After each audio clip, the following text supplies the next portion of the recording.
Hoje, aos irmãos que eu tive o privilégio ainda de cumprimentar. Pela graça de Deus, irmãos, dar continuidade, estamos fazendo na primeira carta de Pedro. Vamos ler capítulo 1, os versos. Hoje eu vou falar apenas do verso 22, mas gostaria de fazer uma leitura a partir do verso 20, ficarmos melhor dentro do 1 de Pedro 1, versos 20 e 22. Vamos ler juntos então. Conhecido antes da criação do mundo, revelado nesses últimos tempos, em favor de vocês. Por meio dele, vocês creem em Deus, que o ressuscitou dentre os mortos, glorificou, de modo que a fé, a esperança de vocês estão em Deus. Agora que vocês purificaram as suas vidas pela obediência à verdade, visando ao amor fraternal e sincero, amem sinceramente uns aos outros, de todo o coração. Passado, irmãos, o nosso estudo passado, nós quartas-feiras, né? Dar continuidade. Nós destacamos através das palavras de Pedro, aproveitando as palavras de Pedro, destacamos a função do Senhor Jesus como Cordeiro de Deus. Pedro trabalhou que mais tarde os cristãos teriam teologicamente de cuidar, de normatizar, que é a chamada doutrina da divindade plena do Senhor Jesus. Jesus era verdadeiramente homem, ser humano, não era uma ideia de ser humano, ele era um ser humano de fato, ele tinha dor, ele sentia ansiedade, ficava triste, ficava alegre, ele tinha que dormir, precisava comer, precisava beber, tinha as necessidades físicas, mas ao mesmo tempo deixou de ser Deus. É a chamada doutrina da natureza humana e divina de Jesus. Pedro não está preocupado com esse assunto, mas ele deu, vamos dizer assim, uma abertura, que nós pudéssemos fazer isso. Aproveitando-nos nós conversamos e falamos com os irmãos sobre a questão das três pessoas distintas que existem no ser de Deus. Deus como um ser somente, mas que se auto-revela, se manifesta em três pessoas. Na pessoa do Pai, na pessoa do Filho, na pessoa do Espírito Santo. Podemos destacar, quando nós lemos na Bíblia, Deus estende, Deus tem a sua mão, Deus caminha por cima das nuvens, anda por cima das águas, faz ouvir a sua voz. Isso é o que nós já podemos entender uma referência a Jesus Cristo. O autor da Epístola aos Hebreus, a imagem de Deus chama-se Jesus Cristo. Jesus Cristo expressa nós podemos ver Deus, não é? Se estivermos vivendo nos céus na presença de Deus, na verdade estaremos na presença de Jesus. E ao tocar em Jesus, o Pai,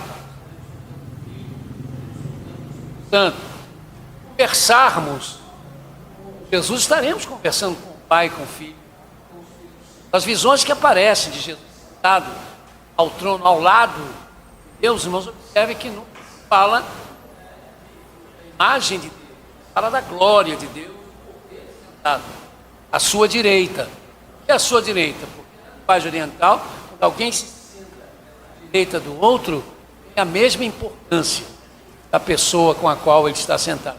Era para mostrar que Jesus está no mesmo nível de Deus, né? No Apocalipse, Deus pergunta: quem é que vocês podem me comparar? Está deixando, não pode ser comparado com ninguém, mas comparado, o Cordeiro de Deus é comparado. O Pai senta, não é? O Pai, o Santo várias vezes é chamado de Deus, lembra? Conversando com Ananias, porque você tentou mentir ao Espírito Santo de Deus. Você estava mentindo, não a nós, você tentou mentir para Deus. Ele ficou o Espírito Santo como sendo o próprio Deus. Nós vemos Pedro, então, dando a possibilidade de termos, não é? A profunda ligação da pessoa de Deus, Pai, com a pessoa do Filho, o Senhor Jesus. Quando o Senhor Jesus diz que é a vida, ele fala da sua pessoa como a pessoa do Filho, que é a vida, ele disse isso como Filho de Deus, eu sou o caminho, eu sou a verdade e a vida. No entanto, Deus na pessoa do Pai é que ressuscita Jesus. Jesus era a vida, e Jesus é a vida, Jesus não podia ter ressuscitado a si mesmo, mas Pedro 2 vezes, Paulo também, diz que Deus ressuscitou o Pai o ressuscitou, porque Jesus foi ressuscitado como ser humano, morreu como ser humano e também foi ressuscitado como ser humano da maneira como nós seremos aperfeiçoados na plena glória.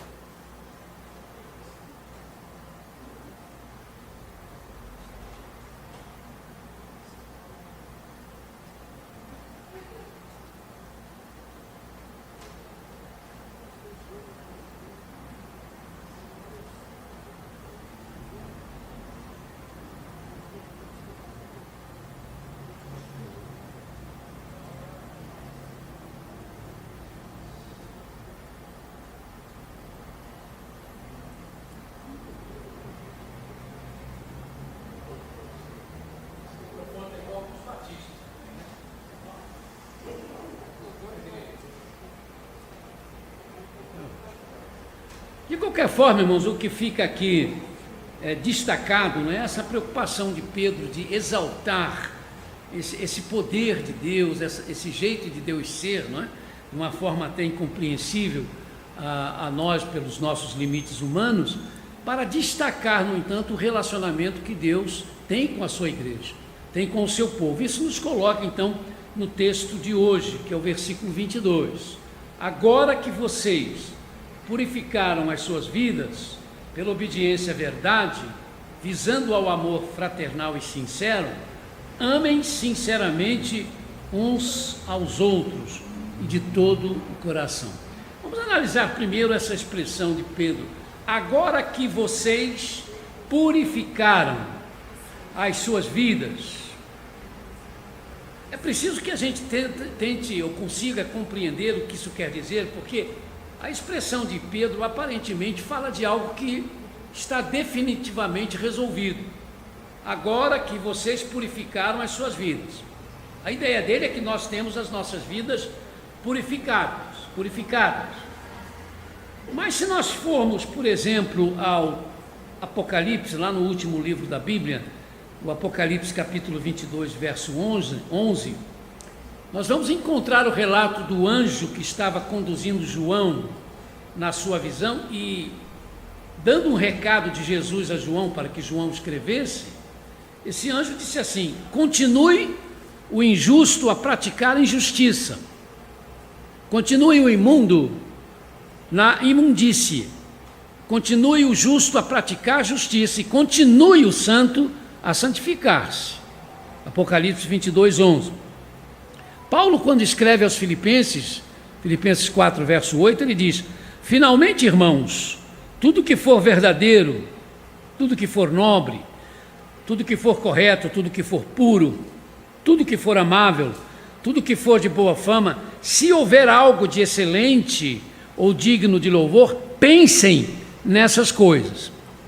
Tudo que foi falado aqui, injustiça, santificação, aquilo que é correto, aquilo que é digno de louvor, tem a ver com a pureza, tem a ver com aquilo que Pedro falou e que aparentemente parece que ele disse que já era uma coisa resolvida. Vocês purificaram as suas vidas, mas no Apocalipse lembra que quem é santo tem que continuar a se santificar. E Paulo, escrevendo aos Filipenses, ele diz: olha, há coisas que vocês precisam continuar pensando nelas, não é? Então, tudo que for correto, tudo que for puro, tudo que for amável, etc., vocês devem continuar pensando nelas. Isso nos vai ajudar a compreender, isso nos ajuda a compreender o que Pedro quis dizer quando fez essa afirmação. Porque ele afirmou uma realidade, aparentemente, ele estava afirmando uma realidade que já se concretizara. a purificação das vidas dos que obedecem à verdade. Mas nos textos lidos do Apocalipse, a prática da justiça e da santidade, que obviamente tem a ver com a pureza, nos é apresentada como uma realidade que se faz acontecer de forma contínua, e no seu texto o apóstolo determinou, o apóstolo Paulo, que se continue a pensar naquilo que é puro. Obviamente, irmãos, que Pedro não se equivocou. Não, ele não se equivocou. Mas ele expôs de outra forma o que ele começou a discutir nos versículos anteriores e que nós trouxemos aqui para os irmãos, que era o desafio para aqueles que são do Senhor Jesus Cristo a serem santos, porque o Deus a quem serve, o Deus que lhes enviou a salvação em Jesus Cristo, é santo. Sejam santos como o Senhor Deus de vocês é santo. É o nosso desafio, então, se somos do Senhor Jesus, de usarmos a realidade de termos sido santificados, porque quando nós recebemos, irmão, Jesus Cristo como Senhor e Salvador, nós passamos por uma santificação automática. Todos nós que recebemos Jesus como Senhor e Salvador, somos feitos santos. É preciso que nós entendamos isso. Por isso que quando tem alguns crentes que chegam para mim e dizem assim, pastor, mas eu não sou santo. Eu digo, então você não é crente. Então você não se converteu. Porque se você se converteu, você é santo. Do momento em que uma pessoa recebe o senhorio de Jesus Cristo, Deus o torna santo. Mas esse tornar santo não significa que ele não tenha que continuar a desenvolver esse processo de santificação naquilo que nós chamamos de buscar a santidade, ou buscar cada dia mais parecer com Jesus, buscar cada dia mais a estatura do varão perfeito. Mas você não pode buscar parecer com Jesus se você não foi feito santo antes. A palavra santo quer dizer separado. Quando nós recebemos Jesus Cristo, nós somos separados do mundo, nós somos separados do pecado para viver a vida que Deus quer para nós. Mas nós não deixamos de ser humanos. E porque nós não deixamos de ser humanos, nós continuamos a pecar. E aí eu disse para os irmãos quando estudamos, essa expressão, sejam santos como o Senhor, Deus de vocês é santo, eu lembrei que a Bíblia diz que se nós dissermos que não temos pecado, nós somos mentirosos. Ora, como é que eu, sendo pecado, tenho que procurar ser santo como Deus é santo? Eu tenho que me inspirar no caráter de Deus. Assim como Deus é separado de tudo que está errado, a minha vida é a vida de procurar estar separado de tudo que está errado. Porque o caráter de Deus passa a ser o meu ideal. Jesus Cristo, passa a ser, para mim, o meu modo de vida. Daí o próprio Pedro vai dizer que Jesus deixou as suas pegadas para que andássemos nela. Então Jesus passa a ser o nosso padrão de vida. Por isso que acabei de dizer há pouco, que nós temos que parecer o máximo com Jesus Cristo. Agora, isso é uma luta contínua, que vai durar até nós deixarmos esta vida, porque esta santificação, esse parecer com Deus, esse ser santo no sentido absoluto de ser como Deus, separado de tudo que for errado, de tudo quanto for mal, isso só vai acontecer, irmãos, quando estivermos na glória de Deus. Aqui no mundo isso não tem como acontecer. Mas, se Jesus é o nosso padrão, se somos desafiados a viver como Jesus viveu, e por isso é importante se crer que ele foi um ser humano, porque ele não pecou como um ser humano, ele optou por obedecer e estar sob a orientação de Deus como Pai, como um ser humano, é porque nós podemos procurar isso, e nós podemos tentar alcançar isto, mesmo que humanamente falando, a gente de repente ache que não se consiga, não é? Mas pelo menos esse é o dever de cada cristão, de cada cristã, por causa daquilo que Jesus Cristo fez. Esse é o nosso desafio, se nós somos do Senhor Jesus, de usarmos a realidade de termos sido santificados ao receber Jesus, ou ao receber a salvação em Jesus Cristo, para, por causa de Jesus, tornarmos realidade esta nossa santificação, porque nós nos tornamos propriedades do Espírito Santo de Deus, morada desse Espírito Santo. Pedro continuará nesta ideia, quando mais adiante, no capítulo 2, vai chamar a igreja de nação santa. Vocês são a nação santa. Ora, se formos entender a coisa literalmente, vamos dizer assim, bom, Pedro e Paulo não estão se entendendo. Eles estão destoando um do outro, mas Pedro não está destoando de Paulo. Paulo chamou a problemática igreja de Corinto uma igreja problemática mesmo, não é? Que ele chama a igreja de Corinto de igreja carnal. Vocês são carnais, vocês não são espirituais, vocês estão dividindo o corpo de Cristo. Mas no início da carta, Paulo chamou esta mesma igreja, que ele vai chamar de carnal, que ele vai chamar de infantil, porque não tinham conseguido se tornarem adultos espirituais. Paulo vai chamar esta igreja de a igreja de Deus e dos santos de Deus. E Pedro chama toda a igreja de santos de Deus. Nenhum dos dois, é claro, nem Pedro nem Paulo estão esquecendo da nossa humanidade. Essa santificação é aquela que eu acabei de explicar. O povo de Deus é santo. Quem realmente recebe Jesus Cristo se torna santo. O que nós temos é que afastar a ideia de que santo é quem não peca, santo é quem não erra. Isso não existe, irmãos.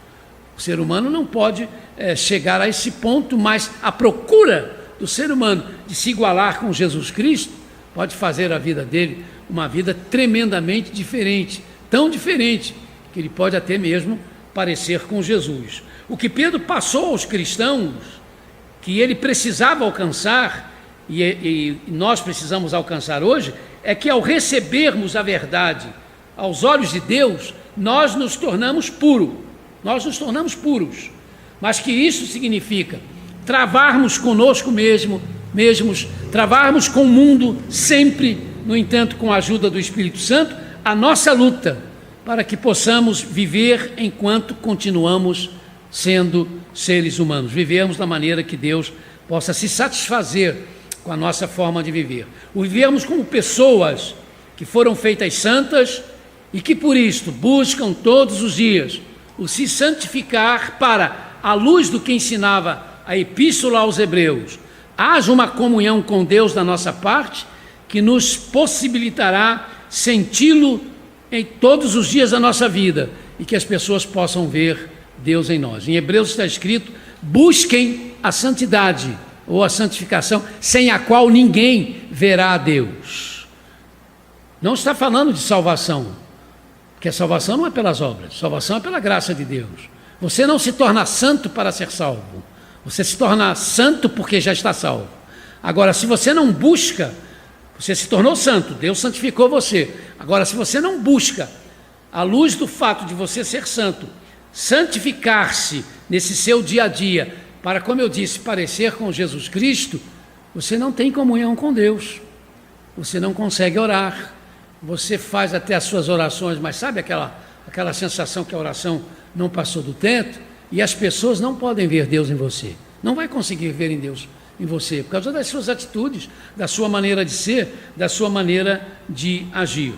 De forma inequívoca, irmãos, Pedro determina que a razão, a causa de nos tornarmos puros quando recebemos Jesus Cristo, quando recebemos a Jesus Cristo, é a prática do amor fraternal, do amor entre os irmãos.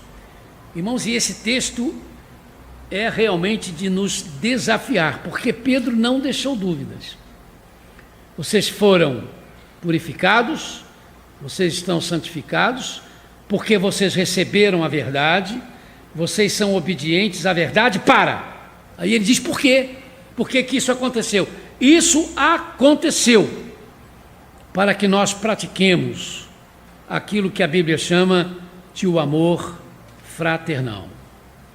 Vocês purificaram as suas vidas, e ele usa o verbo purificar, que era o mesmo verbo usado para se referir aos sacrifícios dos judeus, para nos mostrar que a nossa vida se torna também um oferecimento desta nossa vida no altar de Deus. É importante essa afirmação do apóstolo: vocês purificaram as suas vidas pela obediência à verdade. Em algumas versões nós temos pela obediência à verdade por meio do Espírito Santo. condicionou Pedro à purificação, o se estar sob a autoridade, sob a direção da verdade. Daí a expressão pela obediência à verdade.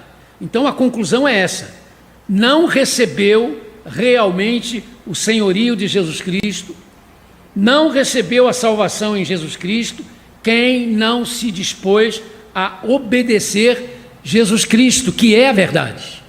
A verdade é Jesus Cristo. Ele disse: eu sou a verdade. Não há como recebermos Jesus Cristo sem passar a amá-lo. E ele avisa: quem me ama, guarda os meus mandamentos. Ou em outras palavras, procura me obedecer de coração. É a disposição de nos submetermos a Jesus que nos torna obedientes a Ele, ao seu Evangelho. É o que nos torna santos para buscarmos nos parecer cada dia mais com Ele, Jesus, que é aquilo que mais temos que desejar quando realmente o recebemos. Então, de forma inequívoca, volto a repetir, Pedro determina que a razão, que a causa de nos tornarmos puros quando recebemos Jesus Cristo é para praticar o amor fraternal, o amor entre os irmãos. Não adianta que, se nós lemos o texto, não tem como escapar disso. Mas aí vem a pergunta: mas nós não somos salvos para cultuar a Deus em espírito e em verdade? Essa não é a função primeira da igreja? Adoração verdadeira a Deus? A Deus em espírito e em verdade? Mas, irmãos, como é que nós vamos cultuar a Deus? Como é que vamos adorá-lo em espírito e em verdade, se nós não nos amarmos como irmãos em torno desta adoração? O culto a Deus não é só um ato pessoal. O culto a Deus se reveste de um todo coletivo. Eu não cultuo por minha causa, eu cultuo por causa de Deus. Mas isso significa, então, que eu cultuo também por causa do outro. Quando não venho ao culto por razões que não são razões viáveis diante de Deus, eu estou falhando com meus irmãos em Cristo. Por quê? Porque se todos eles fizerem como eu, não vierem cultuar, não se juntarem para cultuar, não haverá culto.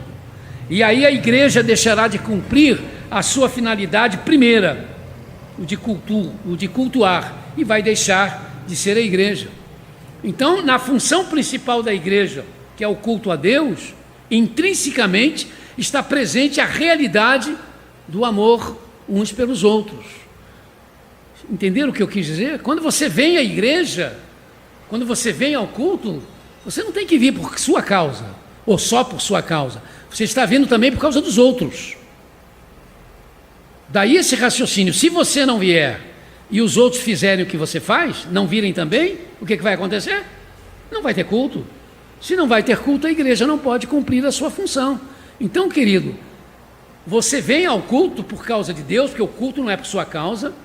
Preste atenção nisso, porque tem muita gente às vezes que reclama do culto. O culto é chato, o culto é isso, o culto é aquilo, o culto precisa disso e daquilo. Mas vem cá, você está cultuando, é por sua causa? O culto não é por sua causa, querido. O culto não é por você, o culto é para Deus. O culto que você vem prestar é para Deus, não é para você. Melhorar o culto, ter um culto melhor, mais compreensível, você faz para que você também possa se sentir bem ali, mas isso não é o essencial. Então, antes de reclamar e de se desculpar ou de achar uma desculpa que não está vindo no culto, porque o culto é assim, dessa forma ou daquela outra forma, não se esqueça disso. O culto é por causa de Deus, não é por sua causa. E quando você vem ao culto, você não está vindo só por sua causa, você está vindo por causa de Deus e por causa dos outros. Porque você com os outros faz com que aconteça o culto. Mas talvez alguém diga: mas pastor, a igreja não existe para levar o evangelho a todas as gentes? É verdade.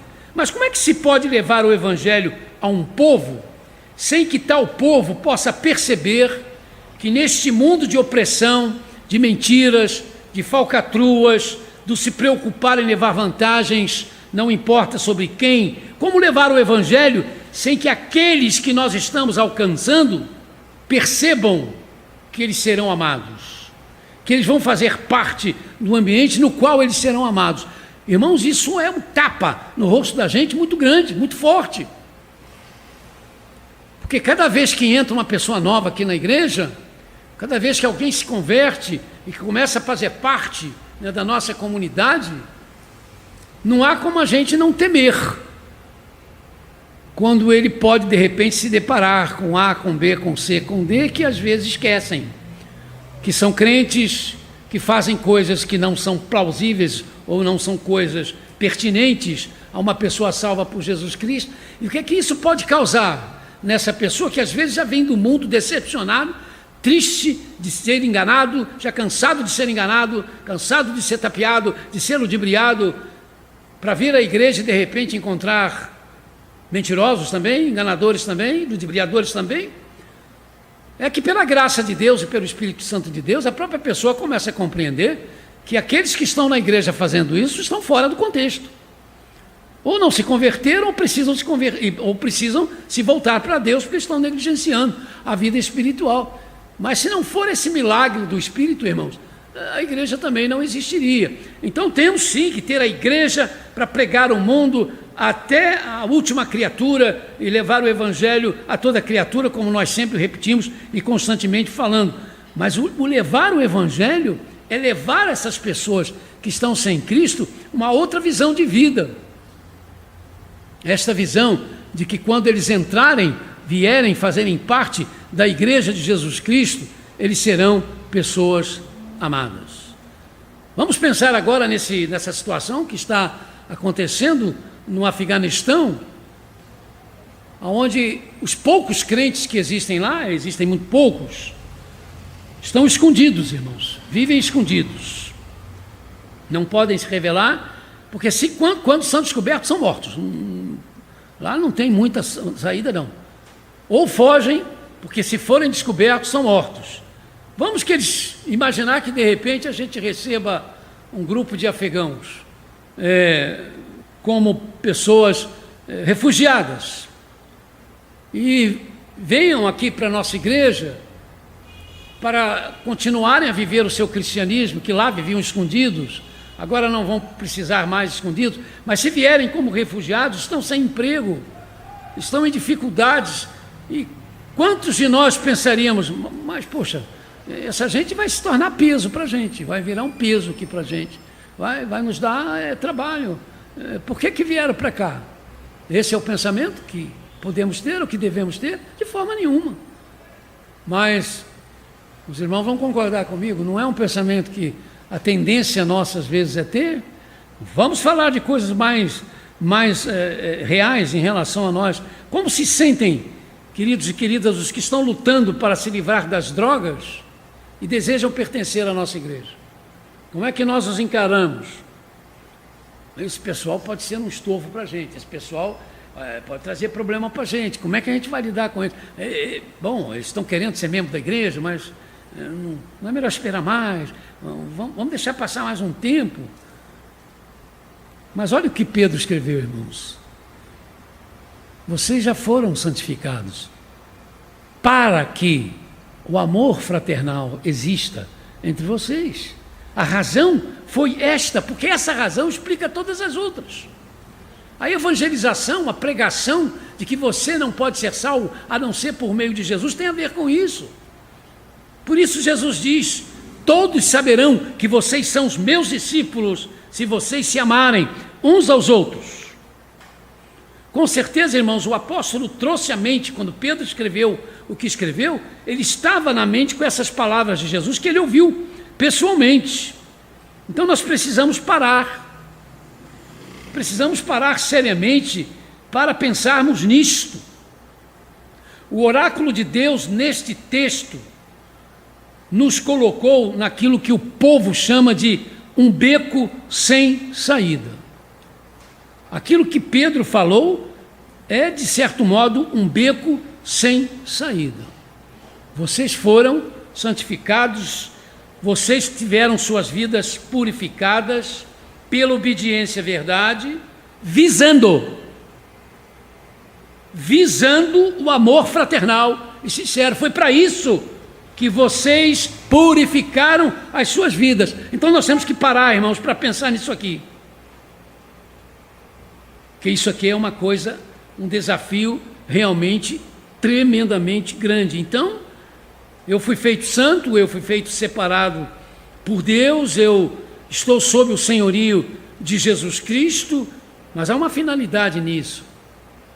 É aquilo que Jesus falou. Como é que vocês vão ser conhecidos? Vocês vão ser conhecidos pelos belos hinos que vocês cantam? Vocês vão ser conhecidos pelo belo templo que vocês têm? Vocês vão ser conhecidos pelos oradores que vocês têm? Não, com isso todos saberão que vocês são meus discípulos, se vocês se amarem uns aos outros. Como eu disse, estamos num beco sem saída quando nós encaramos isso. Deus nos torna puros aos seus olhos se obedecermos à verdade, que é Jesus Cristo. Mas como obedecer se os dias passam, os meses correm e os anos se vão, sem que nós realmente pratiquemos o amor fraternal e sincero como algo constante na nossa igreja, entendendo que às vezes nós, por causa das nossas fraquezas, interrompemos aquilo que estamos fazendo de certo, mas quantas vezes voltamos a consertar os nossos caminhos em relação a isso? Amem sinceramente uns aos outros e de todo o coração. Pedro conclui o seu pensamento. É para isso, é para a prática do amor fraternal e sincero. E aí vem a determinação. Amem sinceramente aos outros, uns aos outros, e de todo o coração. Ao pé da letra, irmãos, esse sinceramente, o grego é fantástico, mas a ideia desse sinceramente é intensamente, fervorosamente, de forma agitada. Não é para amar, dizer assim, ô irmãozinho, eu te amo. Você até pode falar assim, que você pode ser uma pessoa, né, sem muita... Mas lá dentro você tem que estar com o coração batendo. Não é que eu amo esse camarada mesmo, não é que eu amo essa pessoa mesmo, ele é meu irmão em Cristo, ela é minha irmã em Cristo. Mas sejamos honestos, irmãos, conosco mesmo, a partir do pastor da igreja, né? Quando é que nós fazemos isso como devíamos fazer? Aí, amados e amadas, nós estamos falhando. Não só quando claramente nós dizemos, eu não vou com a cara daquele irmão, eu não engulo aquela irmã, mas não é só dessa vez que nós estamos falhando com o amor fraternal, é também quando simplesmente tanto faz como tanto fez o que está acontecendo com aqueles que fazem parte da igreja que eu faço. Eu, na verdade, não estou muito interessado na vida deles, não, no que está acontecendo. Quantos de nós, irmãos, quantos de nós nunca olhamos pelo menos uma vez a lista de oração colocada nos grupos da igreja? Mas eu oro por A, eu oro por B, ok, está bom, mas ainda não é suficiente, porque há uma lista de nomes colocados para toda a igreja, e eu e você somos a igreja. Você já consultou essa lista pelo menos uma vez? Isso tem de fazer com que todos nós, irmãos, façamos uma revisão, todos nós, estou incluído nisso, obviamente, isso tem de fazer com que todos nós nos façamos uma revisão no que nós somos e no que nós estamos fazendo na igreja. Por que é que eu sou pastor? Por que é que eu sou pastor? Até onde o amor pelos que são meus irmãos e irmãs em Cristo é o meu motivo de eu ser pastor. Por que é que eu canto? Por que é que eu toco? Por que é que eu trabalho na mídia? Por que é que eu sou diretor disto, sou diretor daquilo? Por que é que eu sou presidente disto ou daquilo? Sejamos honestos e honestas. Se não estivermos, irmão, conseguindo nos convencer de que a resposta primeira tem de ser esta, sou isso, faço isso, estou aqui, porque o amor de Cristo me constrange e me leva a me preocupar com o meu irmão, e me leva a esse amor fraternal, me levando então a ser quem eu sou, a fazer o que eu estou fazendo, a me sentar nesses bancos, a me postar por causa da situação atual diante da mídia, de forma a participar do culto, se essa não for a minha resposta, é por causa dos outros também, é porque eu também sou responsável pela vida dos meus irmãos, pela situação espiritual dos meus irmãos. Se essa não for a resposta como a minha preocupação de ser igreja, essa preocupação, esse cuidado com os irmãos, por sermos irmãos em Cristo, irmão, se esse não for o meu pensamento, eu estou complicado diante de Deus. Estou complicado diante de Deus. E se esta não for a sua resposta, a de que você foi salvo, a de que você foi salva não apenas para não se perder na eternidade, mas para estar na igreja de Cristo e fazer acontecer esse amarmos-nos uns aos outros como evidência de que você foi salvo, de que você foi purificado, de que você foi santificado, santificada, então você está complicado, meu irmão. Você está complicado diante de Deus. Porque se fomos purificados pela verdade de Jesus Cristo, e temos de, por isto, nesses últimos tempos, procurar nos santificar mais, porque os impuros vão cometer ainda mais injustiça, vão ser ainda mais impuros. Como nos purificar? Como nos santificar mais para vermos a Deus no nosso dia a dia, para que vejam Deus em nós, se a razão inicial do sermos purificados por Deus ainda não foi realmente assimilada por nós, da maneira como tem que ser assimilada, a saber, a prática do amor fraternal. E aí, irmãos, diante disto, só nos resta a única saída que temos. Jesus, filho de Davi, tem misericórdia de mim. Jesus, filho de Davi, tem misericórdia de mim. Tem misericórdia de mim. Que Deus tenha misericórdia, irmãos, de nós todos. Amém.